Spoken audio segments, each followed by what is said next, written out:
Assalamualaikum warahmatullahi wabarakatuh, sahabat Nun Podcast dimanapun Anda berada. Hari ini di studio Nun Podcast kita kehadiran tamu jauh dari ibu kota NKRI, Jakarta. Jadi sahabat Asrul. Assalamualaikum sahabat. Waalaikumsalam. Ya, sahabat Asrul ini keseharian sebagai Direktur Eksekutif Lapesdam PBNU, dan agenda kali ini beliau di Kota Kupang dalam kegiatan P2MI, yaitu Perlindungan Pekerja Migran Indonesia, P2MI. Benar demikian? Betul. Ya. Jadi beliau sudah kurang lebih 2 hari ini berada di Kota Kupang melakukan pendampingan. Ada 2 daerah sampel di Nusa Tenggara Timur. Yang pertama ada di Lembata, yang kedua atau Flores Timur ya? Flores Timur. Oh, di Flores Timur. Yang kedua ada di Kabupaten Kupang dengan 5 desa yang didampingi. Nah, kaitan dengan pekerja migran sesuai dengan Undang-Undang Nomor 18 Tahun 2017, di situ ada pra persiapan sebelum mereka turun ke diberangkatkan. Nah, kira-kira seperti apa sahabat? Mungkin bisa dijelaskan ke sahabat Nun Podcast sehingga sahabat Nun Podcast bisa mendapat referensi. Jadi referensi pada saat mereka mempersiapkan diri untuk bekerja di luar negeri. Silakan. Baik, terima kasih Bang Yanto, sekaligus Presiden Nunkes. Nun Podcast. Nun Podcast, Nun ya. Podcast, ya. Baik, Nun Podcast. Tentu kami berterima kasih diundang di sini. Iya. Lapesdam PBNU memang kebagian program di Perlindungan Pekerja Migran Indonesia berbasis komunitas.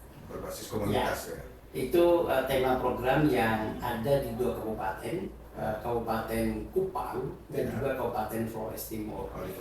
Dari 2 kabupaten ini, di Kabupaten Kupang ada 5 desa, dan Kabupaten Flores Timur ada 2 desa yang akan didampingi. Dan kami memang datang ke sini untuk kick off permulaan program. Program ini memang bagian dari kerjasama dengan GIZ Jerman, dan ini akan berlangsung selama 1 tahun ke depan. Nah, program ini karena berbasis komunitas, jadi mengambil celukan di desa. Makanya di 5 desa dan 2 desa, ini 7 desa. 7 desa nanti akan didampingi.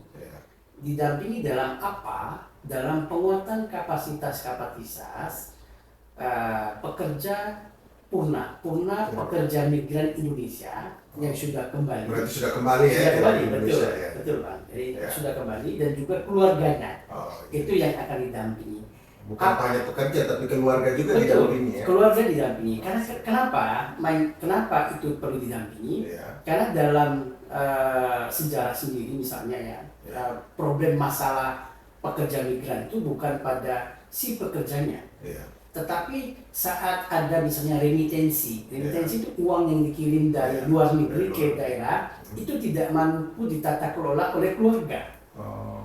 Sehingga akhirnya sangat konsumtif, beli ini itu lalu kembali itu kebutuhan pokok tidak terpenuhi, tetapi kebutuhan konsumtif misalkan beli HP pendidikan tidak masuk, sehingga saat mereka kembali itu sama, tidak ada perubahan hidupnya. Nah, itu yang kami dampingi, bagaimana mereka punya pengetahuan untuk tata kelola keuangannya. Itu juga didampingi oleh kami. Lalu yang kedua, kali ini program ini bagian dari kerja dari GIZ Jerman, dan kami memang mendukung program-program pemerintah KP2MI. Betul. Kementerian Perlindungan Pekerja Migran Indonesia, dia punya program yang sangat bagus sekali, namanya Desa Migran Emas atau Demimas. Iya, Demimas. Desa Migran Emas. Betul. Ini bukan Demimas Jawa ya. Untuk nona-nona Papua, nona-nona Kupang ini ya. Tapi ini memang Desa Migran Emas. Nah, Desa Migran Emas ini dia punya variabel. Kenapa dianggap sebagai Desa Migran Emas? Misalnya, dia harus punya peraturan desa sendiri yang mengatur tata kelola pelindungan pekerja migran. Jadi sehingga si pekerja ini atau si CPNI itu mau mengakses pekerjaan yang migrasi yang aman. Kan ada namanya migrasi prosedural dan ada juga migrasi yang non prosedural. Nah tadi kemarin kan justru ada yang menarik saat kepala BP3MI menyampaikan bahwa di wilayah kita, wilayah NTT itu justru migrasi non prosedural itu menjadi budaya. Budaya kenapa? Karena mereka kalau ke Malaysia maka berkunjung ke keluarga. Dan silaturahmi betul. Dalam Islam silaturahmi. Tetapi setelah sampai silaturahmi ditawari pekerjaan. Lalu jadilah non prosedural. Nah ini yang coba diedukasi. Jadi Lapkesdam hadir di 7 desa itu dengan timnya kami. Kami punya tim lokal di 7 desa ini. Ada 5 orang tim lokal yang akan mendampingi di 2 kabupaten ini. Ya. Nah, sehingga migrasi aman itulah yang digaungkan oleh kami. Ini sejalan dengan program yang tadi Demimas ini. Ya. Lalu Demimas ini selain dia akan menjadi bagian dari edukasi dan promosi pekerja migran Indonesia yang prosedural, dia juga akan membentuk ekosistem di desa. Ya, sehingga di desa itu orang kalau bicara tentang ingin bekerja ke luar negeri, maka dia punya unit pelayanan sendiri di desa. UPL-nya, unit pelayanan terpadu di desa. Lalu di dalamnya itu dilingkupi dengan serangkaian aktivitas-aktivitas yang mengarah ke migrasi yang aman. Misalnya kalau mau migrasi maka harus punya dokumen kependudukan, harus jelas, identitasnya jelas, lalu PJTKI-nya, perusahaan jasa tenaga kerjanya, ataupun P3MI-nya harus legal, terdaftar di dinas tenaga kerja. Ya, dia harus terdaftar. Lalu tidak boleh mempekerjakan usia di bawah umur. Misalnya yang 14 tahun seperti beberapa kasus temuan itu, atau di atas itu 16 tahun, 17 tahun. Itu harus usia kerja. Nah, betul. Nah, itu pun usia kerja tidak bisa langsung dengan usia kerja saja, tetapi dia harus punya izin. Nah, kalau misalnya si istri mau bekerja luar negeri, maka izin suaminya. Atau kalau dia belum punya pasangan, maka izin orang tuanya. Nah, inilah yang istri-istri sekarang ini rata-rata pekerja migran ya. Betul, iya. Yang dulunya tulang rusuk sekarang jadi tulang punggung, betul. Iya. Sepakat ya. Sehingga mereka ini kalau pergi ke luar negeri itu merasa aman dengan prosedural tadi. Nah, kemarin tadi kami diskusi ya Bang ya. Diskusi di forum pelatihan migrasi aman itu. Ada cerita yang menarik ya, bukan menarik apanya, karena ini menjadi pelajaran. Bahwa ada kasus, misalnya si TPPO yang sampai sekarang masih kan berproses di polisi ya. Dan ini dia tidak tahu bahwa dia akan diperdagangkan ya. Dia hanya tahu cari kerja, lalu ternyata itu dianggap non prosedural. Nah, karena memang minggat ya. Nah ini juga problem ya di daerah yang saya rasa memang harus kita punya andil ya untuk merubah mindset masyarakat terhadap proses pekerjaan ini. Karena kalau di NTT sendiri misalnya, karena kebiasaan tadi migrasi mengunjungi keluarga, lalu mereka sektornya kan sektor yang cukup informal ya. Dia pembantu rumah tangga. Betul. Terus pekerja kelapa sawit. Nah, ini memang sejalan juga dengan kompetensi sumber daya lokal ya, sumber daya di daerah, sumber daya manusia yang terbatas sehingga dia hanya bisa menuju satu sektor itu. Padahal peluang kerja itu banyak di luar sana ya, di Jerman, di Jepang.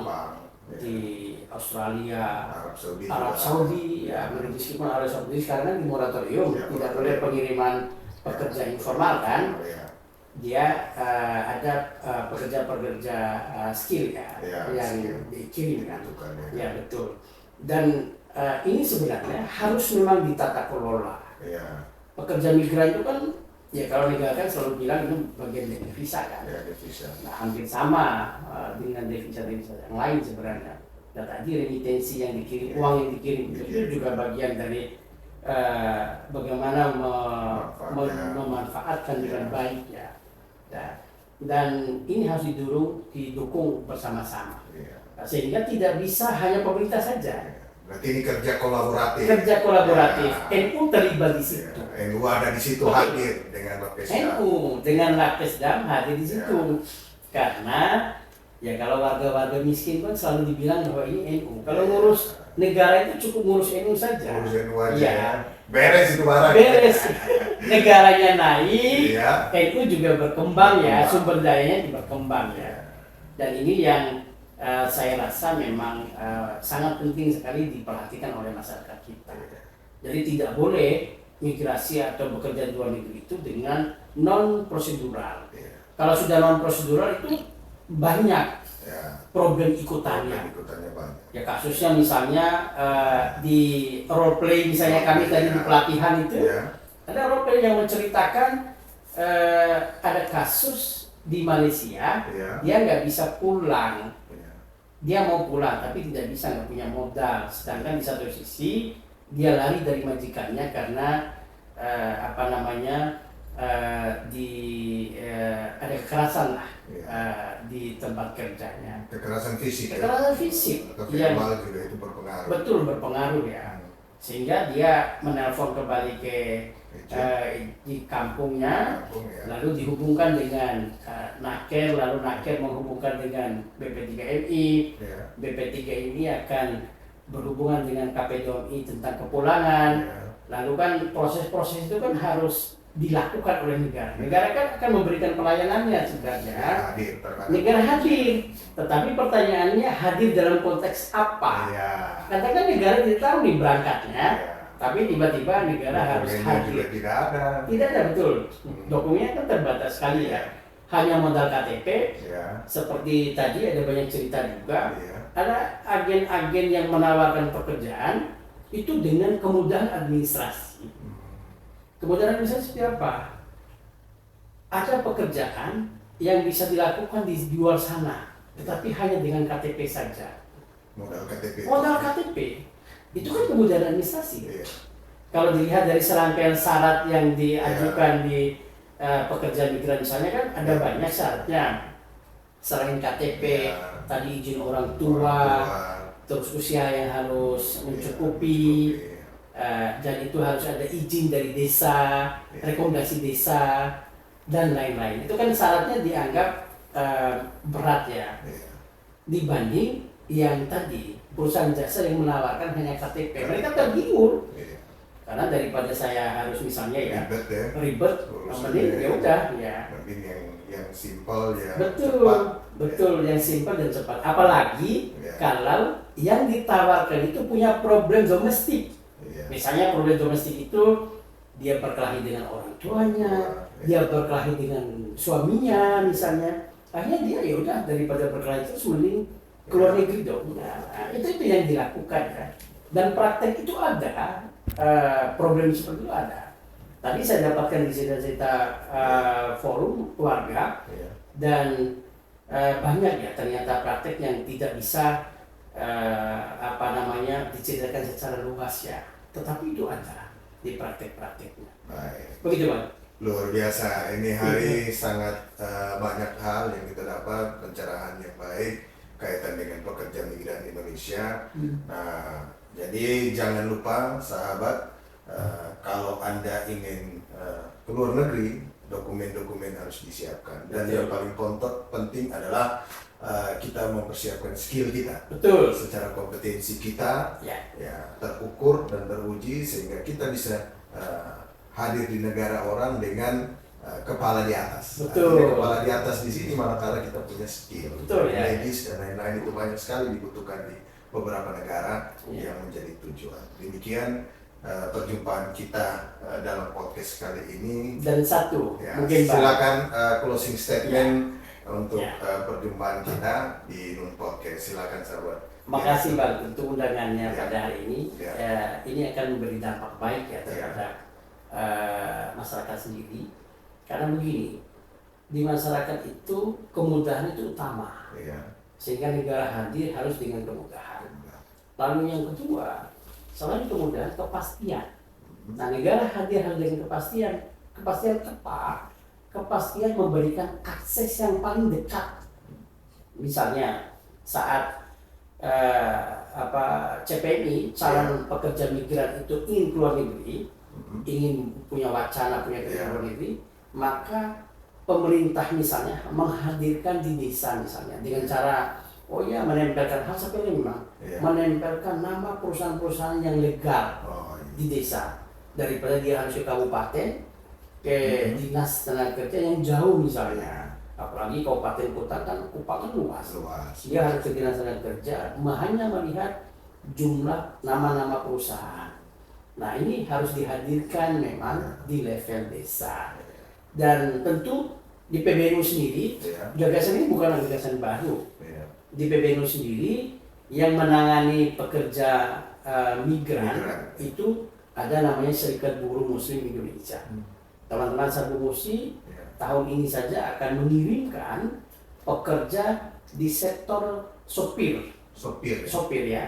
Ya di Jepang, driver ya betul ya sopir truk lah nama yang di kita tapi driver truk, tapi harus dinaikkan skillnya, tidak boleh driver truk yang seperti driver truk yang di Indonesia yang lari yang semua persyaratan dilengkapi, termasuk SIM dan lain-lain dan skillnya lalu yang kedua, saat ini misalnya di kami di Lapesdam juga lagi memfasilitasi proses pengiriman kan ini masih berproses sektor kesehatan. Jadi nanti memang kami akan menjaring di kami akan sosialisasikan di beberapa pesantren yang khusus punya SMK kesehatan, mana yang mau berangkat ke luar negeri. Tetapi ini lagi-lagi harus dibekali dengan karakter-karakter keagamaan